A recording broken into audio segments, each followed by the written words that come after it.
শিক্ষার্থীরা, আজকে আমার সন্ধির বাদবাকি যে অংশটুকু ছিল সেটা আলোচনা করার কথা। আমরা বলেছিলাম পরবর্তী ক্লাসে তৎসম সন্ধিটা আলোচনা করব। তো একটু খেয়াল করেন, আমরা যদি তৎসম সন্ধিটা দেখি তাহলে আপনারা একটু লিখে ফেলেন তৎসম সন্ধি। তো তৎসম সন্ধি তিন প্রকার আমরা করেছিলাম: স্বরসন্ধি, স্বরসন্ধি, দুই নম্বর হচ্ছে ব্যঞ্জন সন্ধি, আর তিন নম্বর হচ্ছে বিসর্গ সন্ধি। বিসর্গ সন্ধি। তো সন্ধি বিচ্ছেদের ক্ষেত্রে একটা সবথেকে বড় মিস্টেক আমাদের যেটা হয়, হর্ষ কোথায় দিব আর দিক কোথায় দিব না। তো আমরা অবশ্যই স্বরসন্ধি, ব্যঞ্জন সন্ধি এবং বিসর্গ সন্ধি কোন কোন ধ্বনির সমন্বয়ে গঠিত হয় সেটা সংজ্ঞাকারে যখন আমি বলবো তখনই আমি অবশ্যই হর্ষটার বিষয়ে একটু ক্লিয়ার করবো। প্রথমে খেয়াল করেন, স্বরসন্ধি হচ্ছে স্বর প্লাস স্বর, স্বর প্লাস স্বর ধ্বনির সমন্বয়ে গঠিত হয়। ব্যঞ্জন সন্ধি হচ্ছে স্বর প্লাস ব্যঞ্জন, ব্যঞ্জন প্লাস স্বর, আর হচ্ছে ব্যঞ্জন প্লাস ব্যঞ্জন। আর বিসর্গ সন্ধিটা তাহলে কি হবে? বিসর্গ প্লাস স্বর আর বিসর্গ প্লাস ব্যঞ্জন। তাহলে স্বর সন্ধি গঠিত হয়েছে স্বর প্লাস স্বর ধ্বনির সমন্বয়ে, ব্যঞ্জন সন্ধি গঠিত হয়েছে স্বর প্লাস ব্যঞ্জন ধ্বনির সমন্বয়ে, ব্যঞ্জন প্লাস স্বর ধ্বনির সমন্বয়ে, ব্যঞ্জন প্লাস ব্যঞ্জন ধ্বনির সমন্বয়ে। আর বিসর্গ সন্ধিটা গঠিত হয়েছে বিসর্গ প্লাস স্বর ধ্বনির সমন্বয়ে, বিসর্গ প্লাস ব্যঞ্জন ধ্বনির সমন্বয়ে। এখন কোথায় হর্ষ দিব আর কোথায় দিব না? স্বর ধ্বনিতে কখনো হর্ষ বসে না, বিসর্গ ধ্বনিতেও, বিসর্গ সন্ধিতেও কখনো হর্ষ বসে না। তো তাহলে ব্যঞ্জন সন্ধিতে হর্ষ বসে। ব্যঞ্জন সন্ধি আমরা আবার দেখছি যে স্বর প্লাস ব্যঞ্জন ধ্বনির সমন্বয়ে স্বর সন্ধি গঠিত হয়, ব্যঞ্জন প্লাস স্বর ধ্বনির সমন্বয়ে ব্যঞ্জন সন্ধি গঠিত হয়, বা ব্যঞ্জন প্লাস ব্যঞ্জন ধ্বনির সমন্বয়ে ব্যঞ্জন সন্ধি গঠিত হয়। তো যেটা যে শব্দের প্রথমে, যে শব্দের প্রথমে সন্ধি বিচ্ছেদের পর প্রথম শব্দে যদি স্বর থাকে তাহলে সেখানেও হর্ষ বসে না। তাহলে হর্ষ বসে স্পেসিফিক দুই জায়গায়, একটা হচ্ছে ব্যঞ্জন প্লাস স্বর যখন হবে আর একটা ব্যঞ্জন প্লাস ব্যঞ্জন যখন হবে, সেখানে আমরা পরে দেব। তো আমরা মূল আলোচনায় এবার চলে যাই। আমাদের কথা ছিল আজকে তৎসম সন্ধির তিনটার মানে যে প্রকারভেদ আছে, স্বরসন্ধি, ব্যঞ্জন সন্ধি এবং বিসর্গ সন্ধি, সেটা নিয়ে আলোচনা করা। তো স্বরসন্ধি সম্পর্কে আমরা একটু একটা সূত্রের সাহায্যে আমরা পড়ব। অবশ্যই সূত্রের ভিতরে অনেকগুলো বইয়ে, তথাকথিত বইয়ে কিন্তু অনেকগুলো সূত্র দেওয়া থাকে। আমরা সূত্র বেসিসে শিখতে গেলে কিন্তু ওইভাবে পারবো না। আমরা একটু চেষ্টা করব শর্টকাটে কিভাবে সন্ধিটা ভালোভাবে বোঝা যায়। তো আমার সাথে সাথে আপনারাও লিখে ফেলবেন 10টা অ অথবা আ।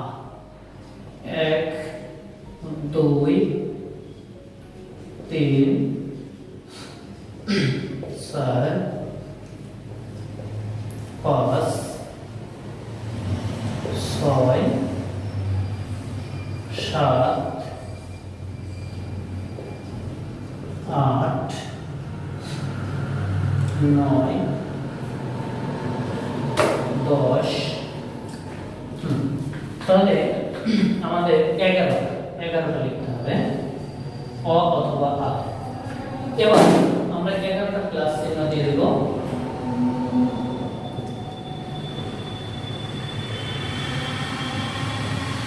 এবার আমরা স্বরবর্ণের যে 11টি স্বরবর্ণ আছে সেই 11টি স্বরবর্ণ আমরা লিখে ফেলব।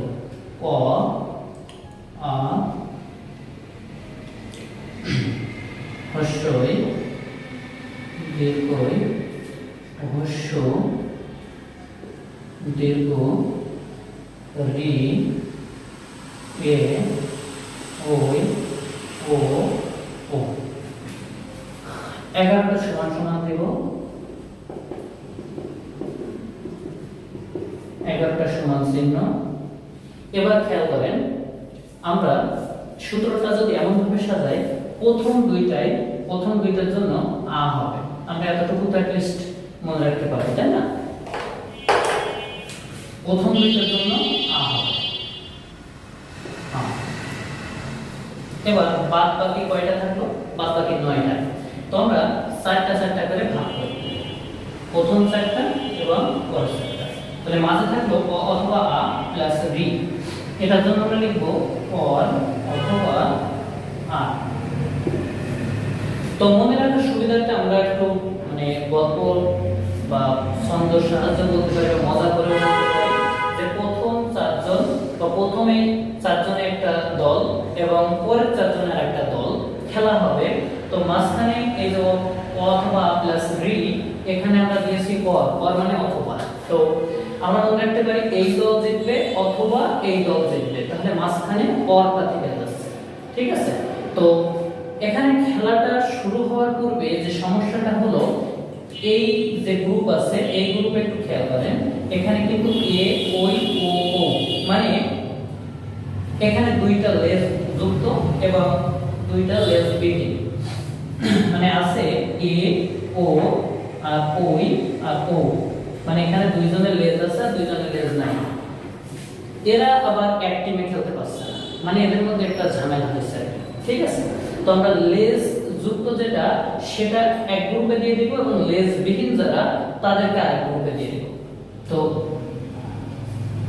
আমরা যদি লেজ বিহীন এদেরকে আমরা এই গ্রুপে দিয়ে দিই, এখানে যেহেতু 4জনের সাথে খেলবে 2জন, তাহলে আমরা 2টা করে দিতে হবে, এ এ ও ও। আমরা মনে রাখার সাথে এভাবে আমরা লিখেছি। তো এবার লেজ যুক্ত যেটা ছিল মানে হচ্ছে ওই আর ও, তাহলে হচ্ছে এখানে আমরা 2টা করে দিতে হবে, ওই আর হচ্ছে ওই ও ও। তাহলে একটু খেয়াল করেন যে এখানে এ মুক্ত অবস্থায় খেলবে, মুক্ত অবস্থায় খেলবে। এ কিন্তু যুক্ত অবস্থায় খেলবে, এর সাথে কি যুক্ত অবস্থায় খেলবে। মুক্ত অবস্থায় খেলা বলতে মনে করেন ফুটবল খেলা হচ্ছে, তো এ সব সময় এমন জায়গায় থাকবে স্ট্রাইকার হিসেবে, এ মুক্ত মানে এর শুধু গোল করার জন্য থাকবে, আর এ থাকবে যুক্ত অবস্থায়, মানে যেভাবে আর কি অ্যাসিস্ট মানে গোল করতে অ্যাসিস্ট করে অনেকের মধ্যে বল খেলা করে সে। তো এ যুক্ত অবস্থায় খেলবে, মুক্ত অবস্থায় খেলবে, এও যুক্ত অবস্থায় খেলবে, আর এ হচ্ছে মুক্ত অবস্থায় খেলবে। তাহলে নিচের যে টিম, এই টিমের উপরের ব্যক্তি মুক্ত অবস্থায় খেলবে, নিচের মাঝের 2জন যুক্ত অবস্থায় খেলবে, আর শেষের জন মুক্ত অবস্থায় খেলবে। ঠিক আছে? তো আমরা এই সূত্রের বেসিসে চেষ্টা করব এখন সন্ধিগুলো, স্বরসন্ধি ম্যাক্সিমাম যত স্বরসন্ধি আছে সবগুলো কভার করার জন্য। একটু সাথে থাকবেন, একটু খেয়াল করেন। প্রথমে আমরা লিখেছি যে অ অথবা আ প্লাস অ সমান সমান আ, অ অথবা আ প্লাস আ সমান সমান আ।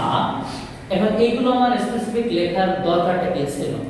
দরকারটা হচ্ছে আমি দুটো শব্দ লিখে আপনাদেরকে বোঝাই। যদি আমি লিখি হিমাচল, হিমাচল, তাহলে আমি যখন সন্ধি বিচ্ছেদ করবো এই শব্দটা, তখন নিশ্চয়ই আমাকে ভেঙে ফেলতে হবে। এখন এখানে কার আছে কয়টা? দেখেন তো, কার আছে একটা, কার আছে একটা। যদি আমি বিচ্ছেদ করি তো কার সাথে দিব? এই কারটা প্রথম অংশের সাথে দিব না পরের অংশের সাথে দিব? না, দুজনের সাথে দিব, দুইজনের সাথে দিব। তো এইটার জন্য এই আটাকে যদি আমি ভাঙি, তাহলে আটাকে ভাঙলে কিন্তু আমরা অ প্লাস অ পাবো, অ প্লাস আ পাবো, আবার আ প্লাস অ পাবো, আবার আ প্লাস আ পাবো। সুতরাং সন্ধি বিচ্ছেদের পরে আমরা শব্দের এই অংশেও একটা কার দিব, উপাসও একটা কার দিব, যা যেটা করেছো সেভাবে দিব। তো হিমাচল, তাহলে মানে এখানে কি করবে? আমি আকারটা বাদ দিয়ে আমি আগে লিখে ফেলি হিম প্লাস সল, তাই তো? এটা লিখে ফেললাম। তো হিমা, এখানে আমি আকার যদি দিই তাহলে তো শব্দটা বানানের সঠিকতা আসছে না। সুতরাং হিম, তার মানে এখানে অ আছে প্লাস, এবার আমি হচ্ছে কি দিব? সল, অ দিয়ে দিলাম। এ পাশে ও ও পাশে ও, এখানে স্বরসন্ধি হলো। তাহলে ক প্লাস অ সমান সমান তাহলে হিমাচল। ঠিক আছে, আমরা যদি আরেকটা দেখি বিদ্যালয়। বিদ্যালয় এখানে কার আছে কয়টা? একটা। তাহলে সন্ধি বিচ্ছেদের পরে আমার এপাশে কার দিতে হবে, ওপাশে কার দিতে হবে, যার যেটা করে যান সেটা দিই। তো খেয়াল করেন আমরা যদি এখানে লিখি বিদ, প্রথমে আমরা এটা লিখে ফেলি, কার যার যেটা লাগবে আমরা তাকে সেটা দেব।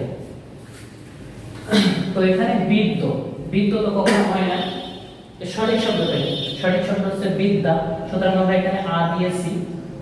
আবার এপাশে কি পলয় না লয়, আমরা যদি এখানে প দিই তাহলে শব্দের সঠিকতা আসবে না, সুতরাং এখানে আমরা আ দিয়ে দিলাম। তাহলে বিদ্যা প্লাস আলয়, তাহলে এখানে আ প্লাস আ বর্ণে সন্ধি হলো।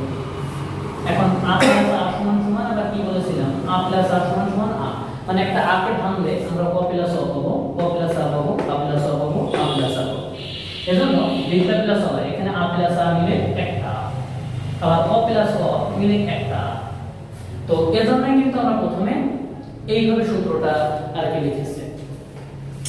তো প্রথম দুইটা সূত্র অলরেডি আমাদের শেষ হয়ে গিয়েছে দুইটা উদাহরণের মাধ্যমে। তো দেখেন সেটাই, যে এখানে অ অথবা আ প্লাস অ, এই যে এখানে আমরা অ আর অ নিয়ে একটা উদাহরণ দেখালাম হিমাচল, আর এখানে আ প্লাস আ নিয়ে আমরা একটা উদাহরণ দেখালাম কি বিদ্যালয়। এখানে আটা যদি আকার, মানে শব্দের ভিতরে অবশ্যই তো আ থাকবে না, শব্দের মাঝামাঝি পর্যায়ে আমাদের দেখতে হবে আকার কোথায় আছে। যদি আকারটা থাকে তাহলে আমরা সন্ধিটা করব অবশ্যই অ অথবা আ নিয়ে, মানে প্রথম শব্দের অ অথবা আ যেকোনো একটা নিব, পরেরটাতে আমি অ নিব, প্রথম শব্দে অ অথবা আ নিব, পরেরটাতে আ নিব, মানে যেটা ইচ্ছা না যেটা প্রয়োজন সেটা নিয়ে আমরা প্রথমটা কভার করব। তো এবার যদি আমরা পরেরটাতে চলে যাই, পরেরটাতে কি বলছে? শব্দের ভিতরে যদি একার থাকে, শব্দের ভিতরে যদি একার থাকে তাহলে হস্যই অথবা দীর্ঘই দিয়ে করতে হবে।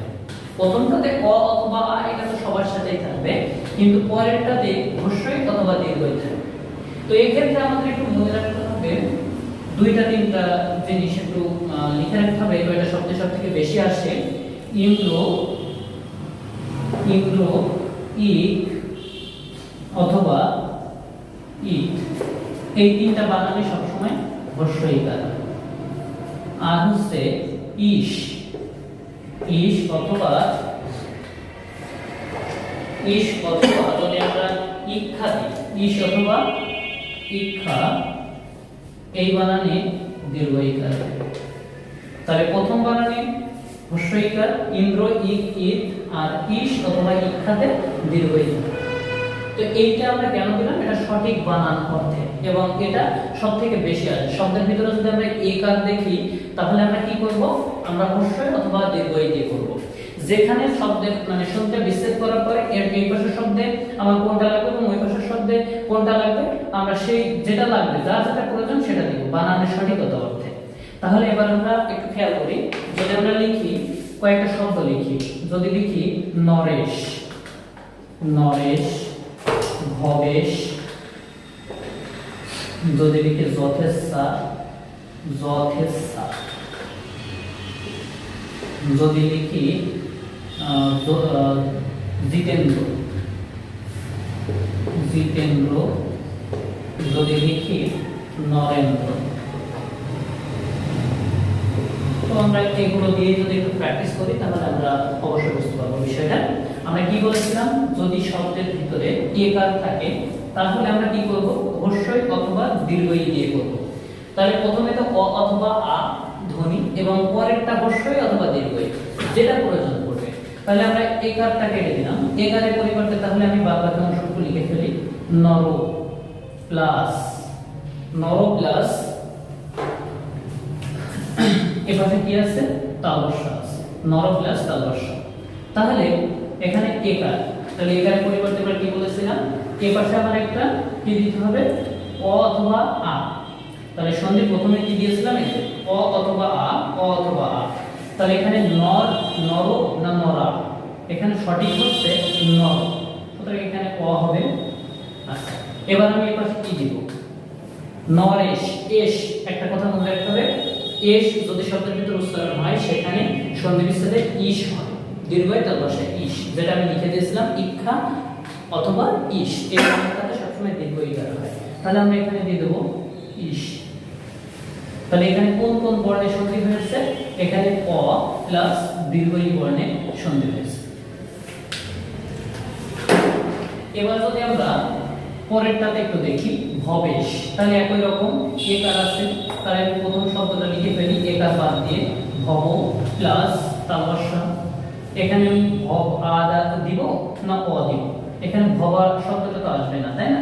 এটা হচ্ছে সঠিক বানান না, সুতরাং ভবই হচ্ছে সঠিক বানান। তাহলে এখানে আমি তালবস্যা আছে, তাহলে এশ, তাহলে কি দিব? ইশ, দীর্ঘ তালবস্যা ইশ। যথেচ্ছা, তাহলে কি দেব? যথেচ্ছা, তাহলে যথ প্লাস ইচ্ছা, যত প্লাস ছয় ছয় আকার আছে, এটাকে দেখি। তাহলে এবার খেয়াল করেন, যথ, যথ কখনো হয় না, কারণ যথ তথ সদ কথ এগুলোর পরে সবসময় আকার বসে, এটা হচ্ছে সঠিক বানান। আমি অবশ্যই পরবর্তী আরেকটা রুলসের ভিতরে এটা আছে, আমি এটা দেখাই দিয়ে বুঝাই দেব যে কোন কোন শব্দতে আকার বসে। যেমন যথ, এখানে যথ হবে না, সঠিক বানান হচ্ছে যথা, এখানে আকার, এখানে আ বর্ণ, আর এখানে ইচ্ছা। এবং ইচ্ছা বানান কি দীর্ঘই না হ্রস্বই? আপনার যেটা ইচ্ছা আপনি সেটা নেবেন। তাহলে এখানে অবশ্যই ইচ্ছা বানান আমরা জানি হ্রস্বই, তাহলে যথা প্লাস ইচ্ছা, যথেচ্ছা। এবার পরেরটা জিতেন্দ্র, জিতেন্দ্রর এ আছে, তাহলে আমরা প্রথমে দিয়ে দেব জিত প্লাস দন্ত নয় দয়ের ফলা। তাহলে এবার আমি এখানে অ অথবা আকার দিব, এখানে অ অলরেডি আছে, কোনো কারণ না থাকে সেখানে অ আছে, তাহলে আমি কি জিতা দিব না অ ছিল সেটাই দিব? এখানে অবশ্যই অ, জিত শব্দটা সঠিক। এবার হচ্ছে ইন্দ্র, ইন্দ্র বানানটা আমি বলে দিয়েছিলাম হ্রস্বই হয়, তাহলে ইন্দ্র, জিত প্লাস ইন্দ্র। একই নিয়মে নরেন্দ্র, তাহলে নর প্লাস কি হবে? ইন্দ্র, নরেন্দ্র। তাহলে আমরা আশা করি এই রুলসটা বুঝতে পেরেছি, এই রুলসটা বুঝতে পেরেছি। এবার আমরা পরবর্তী রুলসটা একটু দেখব। যদি শব্দের ভিতরে ও থাকে, স্বরবর্ণ থাকবে না কিন্তু, কিন্তু এটা থাকবে ওকার, ওকার থাকবে। যদি আমরা শব্দের ভিতরে ওকার দেখি, তাহলে সেখানে আমাদের হ্রস্ব অথবা দীর্ঘ দিয়ে করতে হবে। এই যে প্রথমটা তো অ অথবা আ, যেটা প্রয়োজন পড়বে আমরা সেটা দিব, কোনো সমস্যা নেই। কিন্তু দ্বিতীয় অংশে, দ্বিতীয় শব্দে আমরা হ্রস্ব অথবা দীর্ঘ দিয়ে করব, এটাই হচ্ছে মূল নিয়ম। তাহলে আসেন কয়েকটা আমরা শব্দ দেখি এমন, যেমন নরোত্তম, যদি আমরা লিখি নরোত্তম, সর্বোত্তম, প্রশ্নোত্তর, প্রশ্নোত্তর, ফলোদয়, ফলোদয়, যদি লিখি নীলোৎপল, নীলোৎপল, নীলোৎপল, এই শব্দগুলো করলে আমরা, আমার অনেকগুলো উদাহরণ দেওয়া লাগবে না, আমরা যদি রুলসটা বুঝি অল্প কিছু উদাহরণ দিলে আমরা বুঝতে পারবো। তো শব্দের মধ্যে যদি ওকার থাকে তাহলে আমাদের কি করতে হবে? হ্রস্ব অথবা দীর্ঘ দিয়ে করতে হবে। আর প্রথম যে অংশটা সন্ধি বিচ্ছেদ করার পর প্রথম শব্দে আমরা অথবা, কোনো সমস্যা নেই। তাহলে এখানে এই যে ওকার আছে, তাহলে আমরা কি করব এখন? নর, তাহলে আমরা এখানে কি দিব? নর প্লাস তয় তয় মো। এবার আমার হ্রস্বকার দিতে হবে, তাই তো? নর, এখানে তো আমার আবার আকার হবে না, তাই না? তাহলে আমরা এখানে মুছে দিলাম, এটাই সঠিক বানান। এবার আমি এখানে হ্রস্ব দিব না দীর্ঘ দিব? যেটা সঠিক সেটা তো উত্তম বানান, উত্তম বানান হ্রস্ব দিয়েই হয়, নরোত্তম। ঠিক একই নিয়মে যদি আমরা করি সর্বোত্তম, তাহলে কি হবে? সর্ব প্লাস উত্তম, হ্রস্ব, হ্রস্ব অথবা দীর্ঘ যেটা প্রয়োজন পড়বে আমি সেটা দিব বানানের সঠিকতা হতে। প্রশ্নোত্তর, তাহলে কি করব? প্রশ্ন প্লাস উত্তর, ফলোদয়, তাহলে এই যে ওকার বাদ যাবে, তাহলে কি হবে? ফল প্লাস উদয়, নীলোৎপল, তাহলে কি হবে নীল প্লাস উৎপল, নীল প্লাস উৎপল। তো আমরা এই নিয়মে আমরা পড়লাম, কিন্তু এখন যদি আমি আরো কিছু শব্দ লিখব যেটাতে একটু ব্যতিক্রম, খেয়াল করেন, যদি আমরা লিখি যথোচিত, যদি লিখি যথোচিত, বা যদি লিখি কথোপকথন,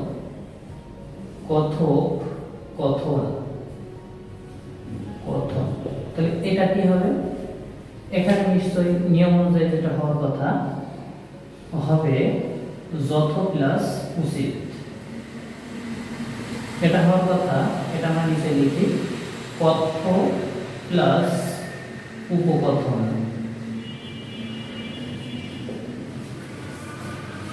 এখানে যথ কথ, এই যে যথ কথ, এই জায়গাটায় আমার একটু খেয়াল করতে হবে, যথ বানানটাও সঠিক না, কথ বানানো সঠিক না। এখানে আমাদের একটা করে আকার দিতে হবে, যথা কথা। এরকম কিছু শব্দ আছে যেগুলো ভুল হতে পারে, এখন আমি একটু লিখে দেবো, আপনারা একটু লিখে নেবেন। যেমন যথ, কথ, তথ, সদ, যথ কথ তথ সদ, তারপরে রঙ্গ,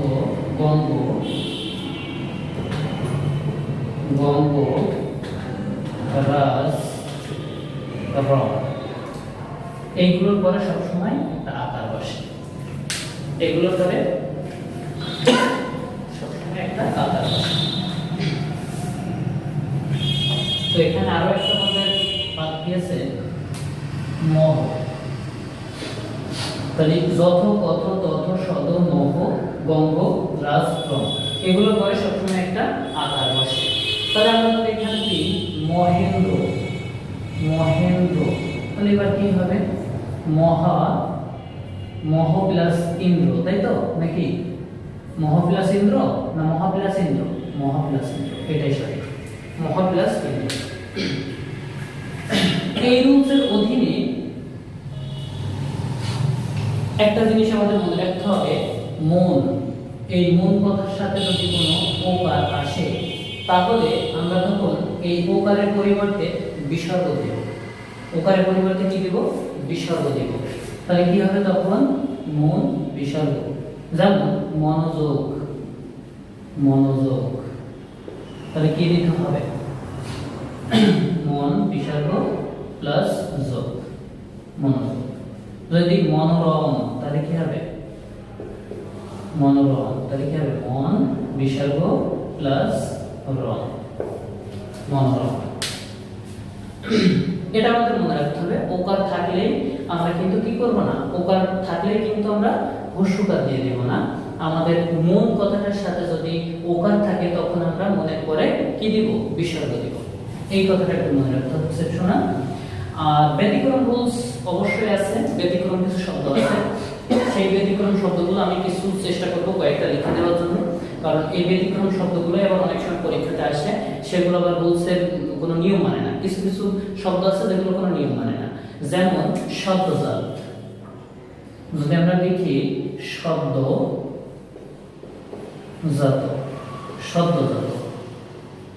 যদি লিখি তপবন,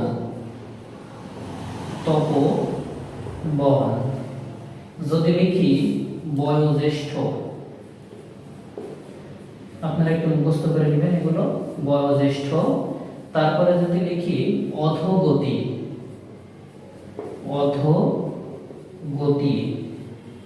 যদি লিখি অধোমুখ, যদি লিখি ইতোমধ্যে,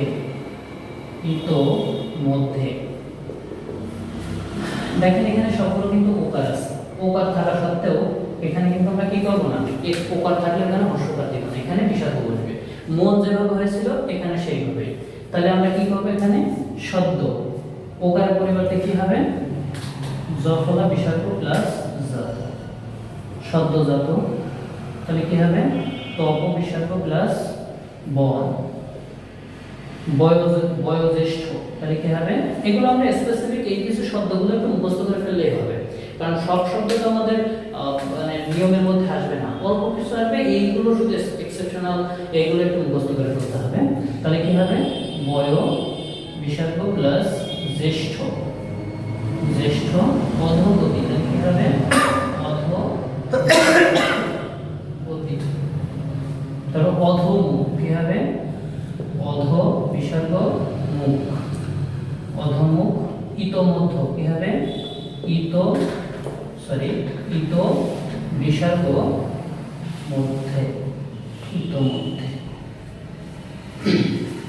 তাহলে আমরা ব্যতিক্রম রুলস গুলো পড়ে ফেললাম। এখন আমার এই রুলসটাও কভার হয়ে গেল। এবার আমার তারপরের রুলসটা পড়তে হবে। এবার পরের রুলসটা কি আছে? অর অথবা আর, অর অথবা আর, অর অথবা আর। তো অর অথবা আর দিয়ে সাধারণত শব্দের মধ্যে যে উচ্চারণটা আমরা দেখি সেটা হচ্ছে আর দিয়ে আসতে পারে, অর দিয়ে আসতে পারে অর্ণ, তারপরে আসতে পারে অর্ষি, অর্ষি, আর দিয়ে আসতে পারে আর্ত, আর্ত। যদি এটা হয় তাহলে আমরা কি করব?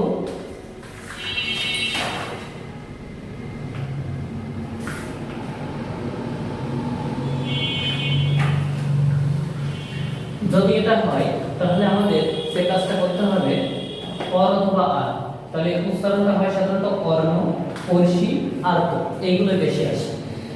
তাহলে এখানে অর্ণ হলে হবে হচ্ছে ঋণ, মানে পরের পরিবর্তে রি বসবে। তাহলে অর্ষি পরের পরিবর্তে রি, তাহলে কি হবে? ঋষি। আর্ত, আর এর পরিবর্তে এটার পরিবর্তে কি বসবে? রি। তাহলে এখানে কি হবে? ঋত, রত।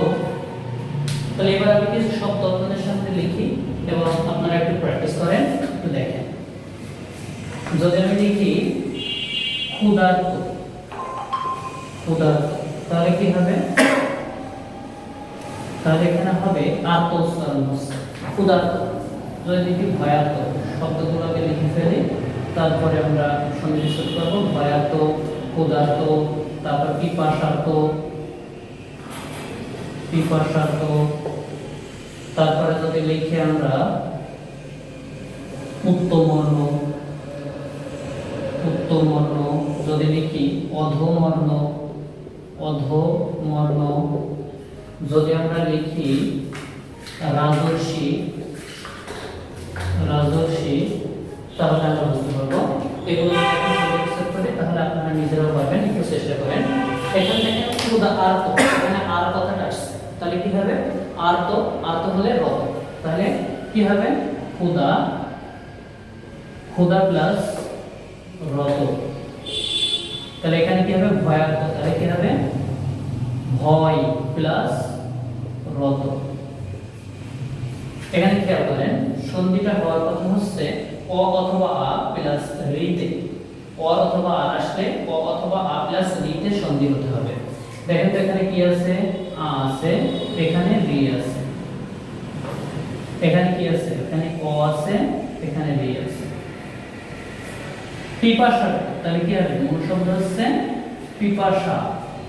এখানে যদি আমি পিপাসা আকার যদি না প্রয়োজন করতো আমরা কিন্তু আকার দিতাম না, ঠিক আছে? তো যেহেতু মূল শব্দটা হচ্ছে পিপাসা, সুতরাং পিপাসা আকার দিতে হবে, পিপাসা প্লাস রত। উত্তমর্ণ, তাহলে কি হবে? উত্তম প্লাস কি হবে? এবার মধ্যাহ্ন আছে, তাহলে অর্ণ, অরের পরিবর্তে কি হবে?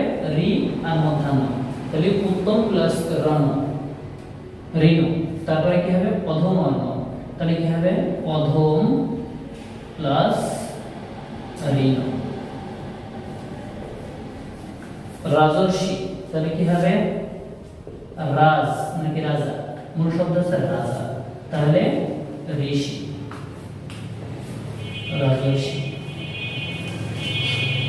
তাহলে আমরা দেখলাম ক্ষুধার্ত ক্ষুধা প্লাস রত, ভয়ার্ত ভয় প্লাস রত, পিপাসার্ত পিপাসা প্লাস রত, উত্তমার্ণ উত্তম প্লাস রণ ঋণ, অধমার্ণ অধম প্লাস ঋণ, রাজর্ষি রাজা প্লাস ঋষি। তো আমাদের এই রুলসটা হয়ে গিয়েছে। এবার আমরা পরের রুলসটা দেখতে যাব। পরের রুলসটাতে আমরা দেখতে পাচ্ছি যে শব্দের ভিতরে যদি ওই থাকে, ওই দেখেন এখানে আছে ওই মুক্ত আর যুক্ত। যুক্ত দেখেন একটা মুক্ত একটা যুক্ত। কারণ হচ্ছে আমরা শব্দটা যদি লিখে বোঝাই আপনাদেরকে তাহলে আরো সুবিধা হবে। একটু খেয়াল করেন, হিতৈষী হিতৈষী, আর তা লিখলাম জৈনক।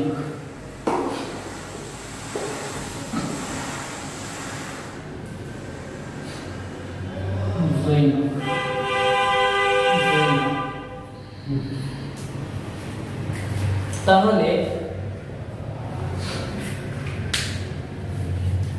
এবার আপনারা একটু খেয়াল করেন, জৈনক তাহলে হিতৈষী জৈনক এই দুইটা শব্দকে আমরা একটু খেয়াল করি।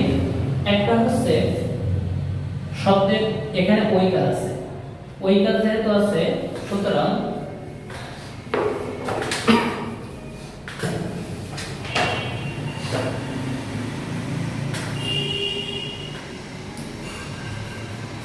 এখানে আমাকে বানানটা একটু ভুল দিয়েছে। আমরা এখানে লিখব হচ্ছে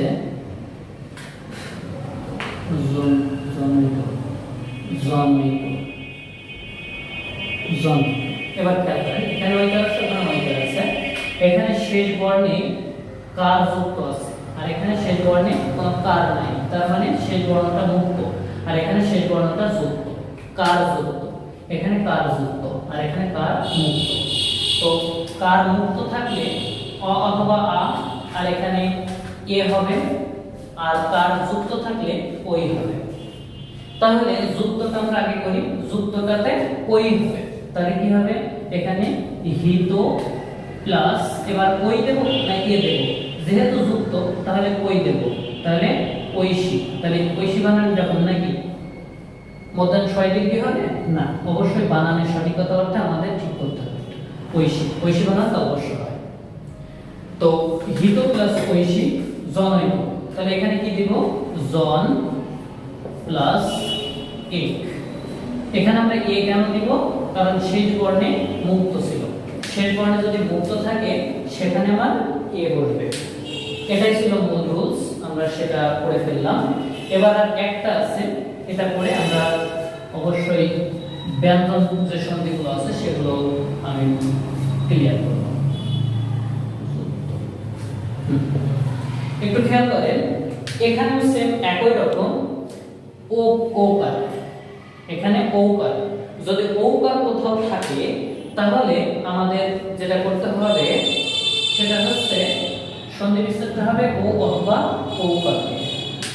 তাহলে আমরা দুইটা শব্দ লিখি, তারপরে আমি একটু বোঝাই।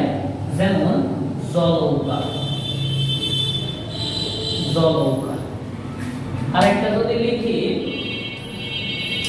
আরেকটা শব্দ আমরা লিখতে পারি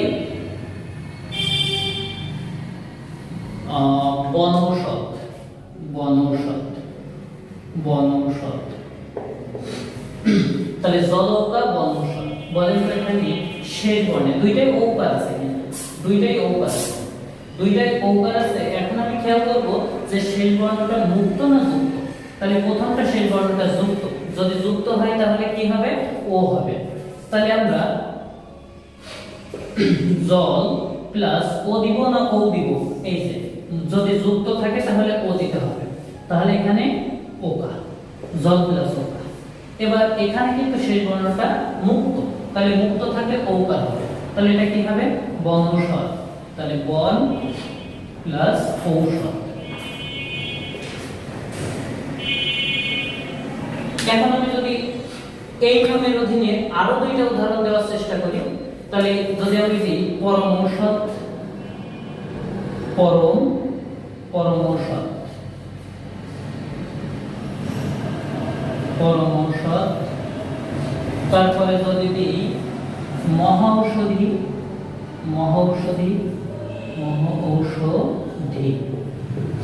তাহলে এই দুইটা আপনারা করতে পারবেন না? অবশ্যই এটা সহজ, একটু খেয়াল করেন। এখানে ওকার আছে, এখানে ওকার আছে। তাহলে ওকার থাকলে আমার ও অথবা ও দিয়ে করতে হবে। যদি শেষ বর্ণটা মুক্ত হয় তাহলে ও দিয়ে করতে হবে, শেষ বর্ণটা যুক্ত হলে ও দিয়ে করতে হবে। তাহলে এখানে পরম, পরম প্লাস শেষ বর্ণ মুক্ত, তো মুক্ত হলে কি হবে? মুক্ত হলে ও হবে। তাহলে পরম প্লাস ঔষধ।